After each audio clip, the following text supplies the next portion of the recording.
Take a moment and be honest with yourself. When was the last time you sat in complete silence? No phone, no music, no YouTube video playing in the background, no notifications. Just you and your thoughts. For many people, even imagining that feels uncomfortable. And that discomfort reveals one of the biggest psychological changes happening in modern society. Human beings have become addicted to stimulation. Not necessarily drugs, not necessarily alcohol, but stimulation itself. The constant need for something to capture our attention. A new video, a new message, a new notification, a new piece of content. Something to keep the mind occupied. Something to prevent boredom. Something to avoid being alone with our thoughts. The strange part is that most people don't even realize it's happening because the behavior has become normal.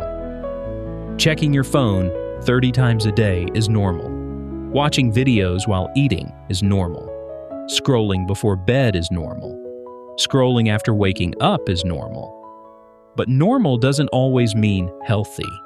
And the consequences of this constant stimulation are far more serious than most people realize. To understand why, we need to understand how the brain's reward system works. Every time you experience something rewarding, your brain releases chemicals associated with motivation and pleasure. This system evolved for survival.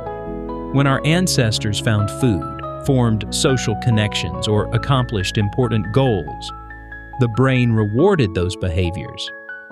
The reward wasn't the problem. The problem begins when modern technology learns how to exploit that system. Social media platforms compete for your attention. Video platforms compete for your attention. Games compete for your attention. Streaming services compete for your attention. Every company wants one thing: more of your time, and they have become extremely good at getting it. Psychologists call this a variable reward system. You never know exactly when something exciting will appear. Maybe the next video will be amazing. Maybe the next notification will be important. Maybe the next post will make you laugh. That uncertainty keeps people coming back. It's the same psychological mechanism used in slot machines. The reward is unpredictable, and unpredictability is incredibly powerful. The result is that many people spend hours chasing tiny bursts of stimulation throughout the day. At first it feels harmless, but over time something interesting happens. The brain begins adapting. Activities that once felt rewarding start feeling boring. Reading a book feels slow. Studying feels difficult. Working on a long-term project feels exhausting. Not because those activities changed, because your brain changed. When the mind becomes accustomed to constant excitement, normal life begins to feel less stimulating by comparison. This creates a dangerous cycle. The more stimulation you consume, the more stimulation you need. And the more stimulation you need, the harder it becomes to enjoy ordinary experiences. You may have noticed this yourself. You sit down to work. 5 minutes later, you check your phone. You return to work. A few minutes later, you open another tab, then another, then another. Suddenly, an hour has disappeared. Not because you lacked intelligence, not because you lacked ambition, but because your attention was being pulled in dozens of directions at once. Attention is one of the most valuable resources you possess, yet most people give it away freely every single day. And the consequences extend beyond productivity. Constant stimulation can affect mood, it can affect motivation, it can affect relationships, it can even affect your sense of identity. Because when every moment is filled with noise, there is very little space left for reflection. And reflection is where growth happens. Think about some of the most important decisions in your life. They probably didn't happen while scrolling social media. They probably didn't happen while watching endless videos. They happen during moments of reflection, moments when you stopped and thought deeply, moments when you asked yourself difficult questions. What do I really want? Where is my life going? Who am I becoming? What kind of future am I creating? These questions require mental space, and mental space is becoming increasingly rare. So how do we break free? The first step is awareness. You cannot change a pattern you refuse to acknowledge. Pay attention to your habits. How often do you reach for your phone without thinking? How often do you switch between apps?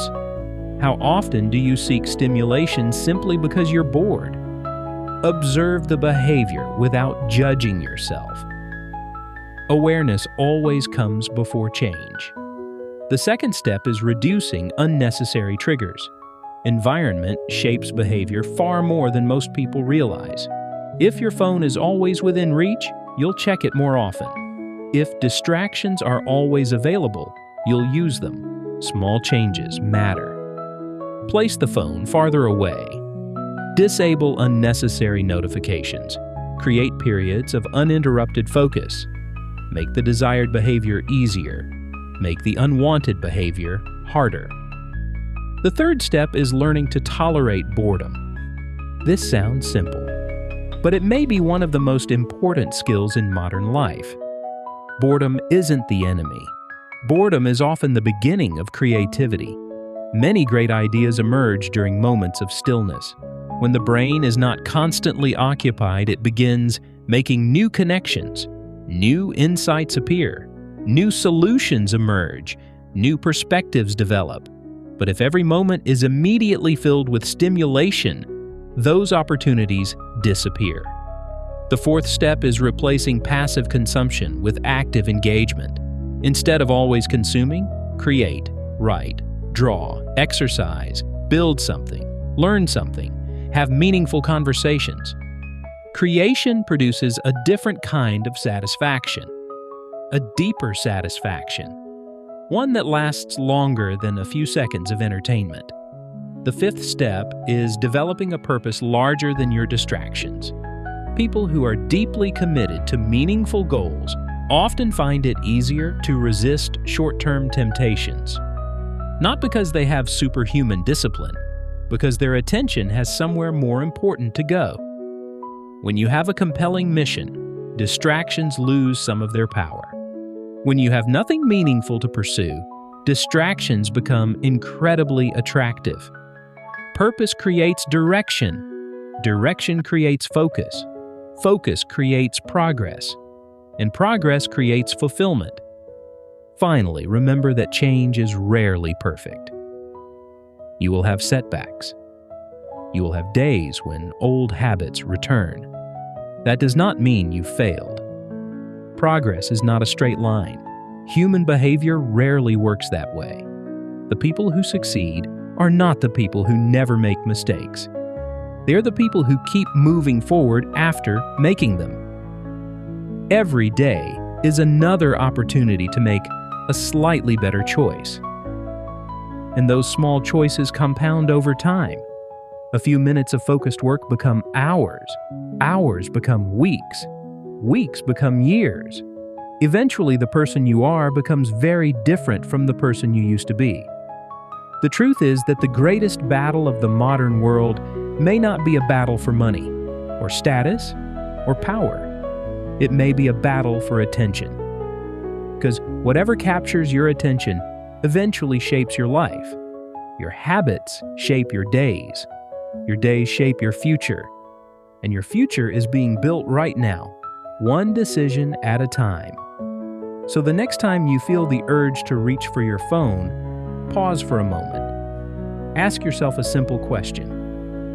Am I choosing this? Or is this habit choosing for me? The answer might reveal more about your life than you expect. And that awareness could be the first step toward reclaiming control of your mind.